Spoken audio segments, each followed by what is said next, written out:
Welcome to Computer Retro Bus. In this episode, we are doing another beige box conversion. This one's gonna be a bit different, a bit more special. We're gonna do two-tone. Inside's gonna be a different color, outside's gonna be retro. Stick around and let's see how we go. So I got this as a part of a lot of machines I bought for $20. 4 machines. One had a Pentium 4 with an Audio G2 ZS, which is the main reason I actually even went and bought it. But this came in that big lot of other stuff. So it's just been sort of hanging around ever since. I haven't had much of a look at it, to be honest. So what we'll do is we'll open this up, have a look at what's inside, strip it down.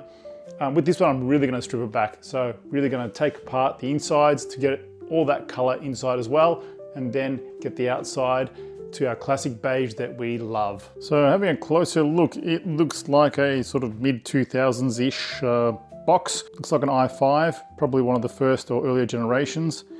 You know, he stuck all the motherboard stickers on there. That's pretty cool. I'll have to get those off. And a good old Windows 7 license key. It's not a bad design, actually. It's nice. I like it. Very simple, clean. I think this would actually work really well in a beige color. So yeah, pretty cool, pretty cool. So yeah, it looks pretty clean. No rust, which is excellent. He's got his old Wi-Fi card in there. That's pretty cool. So yeah, we'll get inside. All right, let's have a look.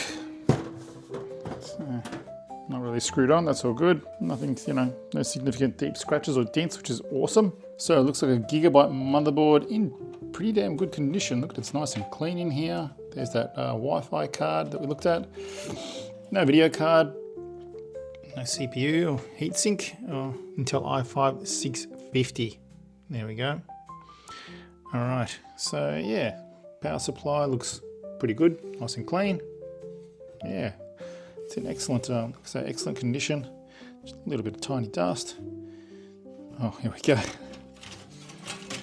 Found the heatsink. There we go. I'm not sure what on earth it was doing in there, but there it is.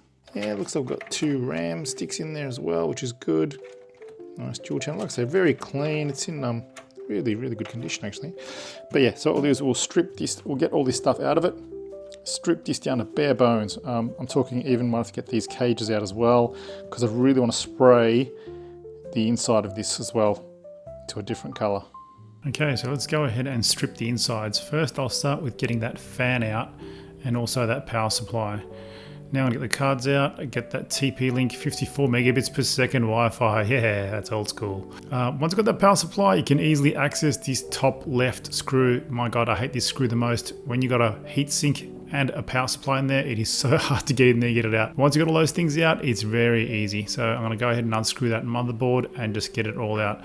And you know what? It actually looks like a really good motherboard in great nick. Look at it.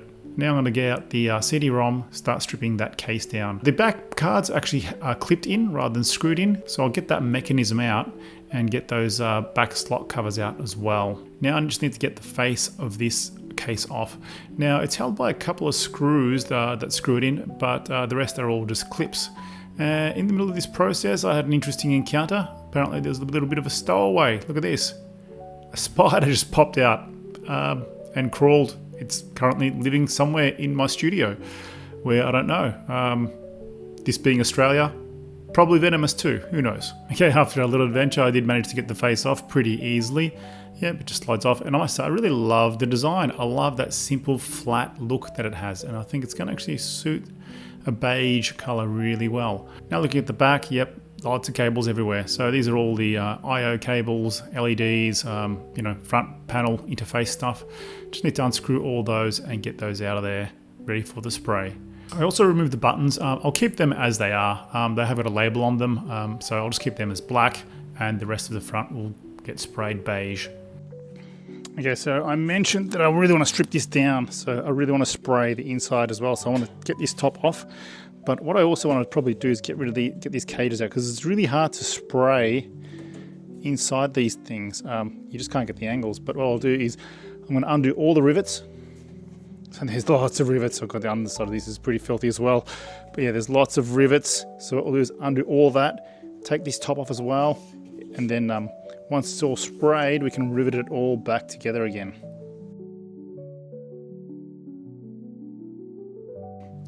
Okay, so I've popped those bottom ones out. You can see slowly starting to get loose. So we'll get all these cages out of there. Here we go. Looks all good. Up. No, get out. Come on. There we go. Okay, so we can take the top off as well. There we go. Makes it much easier to spray. Lovely. So we're all ready to go. We'll just clean all this up. Okay, now that we've got it all apart, time to sand all these pieces, get them ready for priming. And onto the priming we go. Start with the inside, and you know what? Spraying those little cages are so much easier once it's all pulled apart. I've done it before when it's still in the case, and it's really difficult. You get runs, you just can't access certain areas of it. So this is much, much easier. All right, so the color that I've selected to go for the inside is a red. You know what? I wanted to get a nice contrast, something bright. I was sort of trying to pick between red or yellow, but I thought yellow was probably too close to the beige. So you know what? I wanted something a bit more dramatic. So I went with a nice red here. And I sprayed, and then I went ahead and gave the inside about 2 to 3 coats of this red, just trying to make sure I get all those little angles. Again, having it completely apart helps so much here. Okay, now to the really important one, the outside color. So this time I've actually gone with, this is a color that was recommended by somebody in the comments, Surfmist. Now this is a Colorbond color, and thought, you know what, I'll give it a try. If you've been watching this channel and you've seen my other projects, you know I've been struggling to find that perfect beige, especially that later, more modern beige that we were sort of used to in the late 90s. So I thought, you know what, give this one a crack. Then you know what, this can's actually pretty good, really good coverage. I've never used this brand before by White Knight, but it's pretty good, and you know, it promises a durable surface, which is exactly what we need for the outside of the case. So I went ahead and gave this a couple of coats. I ended up putting on about 3 or 4 coats on this one. And here we are with the inner shell all painted. That nice glossy red, it's looking great. So I've got some rivets and a pop rivet gun, and we'll start putting this bad boy back together. So I'm going to get this piece onto that one first, and then that will all bolt on into the inner chassis. So I'll get some little stumpy rivets. Okay, so we've got it all connected, looking good.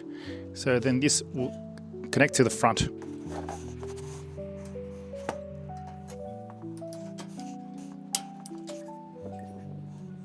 Okay, got the top back on, just need to put the rivets back in. And we are looking pretty good.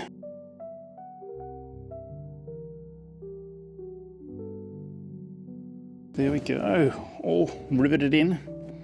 Looking good. Getting that DVD ROM back together now, looking all good, nice and beigey. Looking at the parts, they're all dry now and it looks so good. I'm really happy with this color. Okay, here we go. So I've just put it on a soft towel because I don't want to, you know, ruin the paintwork. But yeah, I'm so happy with this color. It is looking so good. I think it's the closest to the modern beige that I've found. Really happy with it. So what I'm going to do is get the LEDs, switches, all that stuff onto it. So I've put a soft little towel on there, I'll turn it over, and then I'll get all this stuff in. So I'll go ahead and get those power switches back in, and also the front panel LEDs. Next, I'll get that front panel access to the USB, stereo, and firewire.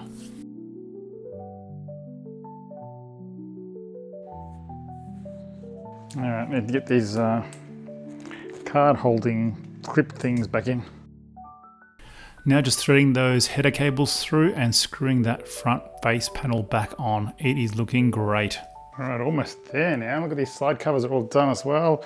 The color is fantastic, I must say. This is it. I think this is the one. This is perfect. Look at it, really matches the beige that we expect. That late beige, it's perfect, perfect. So yeah, that two-tone has really come up so nicely. Look at that. That beautiful ruby red on the inside, and that awesome white beige classic on the outside. This is really cool. Really, really happy with it. You know, a bit more effort taking it all apart, but the inside effect has come up really nicely. Look at that rear. Let's get our drive back in there as well. Nice and matching. Get that final cover on and we'll do the big reveal.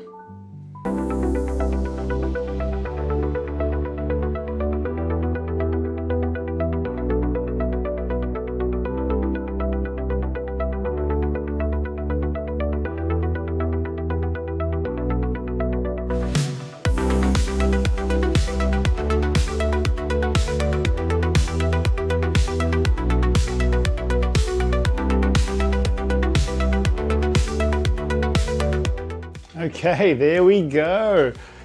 This turned out really awesome. Really happy with it. Great case. It's actually, I love the shape of it. Really cool, really simple, perfect for a retro style look. Really awesome. You know, it's almost got that old AT style, which are really sort of bland and basic front, which looks really cool. Works out really well. The color, well, you know what? Surfmist, I think this is it. This is the color for a more modern, when I say modern, I'm talking about sort of late 90s beige that we had before everything started going to black and silver. It really, this is the color that matches perfect. I mean, look at the keyboard here. Beautiful. One of the viewers actually suggested this color for me in the comments, and mate, thank you. This is it. This is the one. Previous ones that I used, the French beige, that was great too, but that was a real retro looking one. Much more 80s, early 90s sort of old school beige, whereas this is the more late beige. So depending on what you like, I reckon those two colors are your definite go-to. Looks, yeah, like I know your typical case, and I think the back as well, and all of a sudden, you know, bit of a surprise, you know, a bit more special. I'm really liking having a little bit of contrast in the back rather than just making it all one color. I think that looks really cool. But otherwise, yeah, all good, buttons, everything, you know, all in there. So you've got your front I/O access, all the modern conveniences, I'd like to say. Don't need to go hunting for retro boxes anymore, just make your own. So yeah, I hope you had as much fun as I did. That was a really good, fun little project. If you'd like to support my channel, you can always buy me a coffee. Thank you for everybody that does. Link is in the description. Thank you for watching and contributing. Love chatting with you guys in the comments, getting all the feedback. Some of the great tips that you guys have given me have helped me refine my colors and get it better and better. So big thank you. I hope you enjoyed this video and look forward to seeing you in the next one.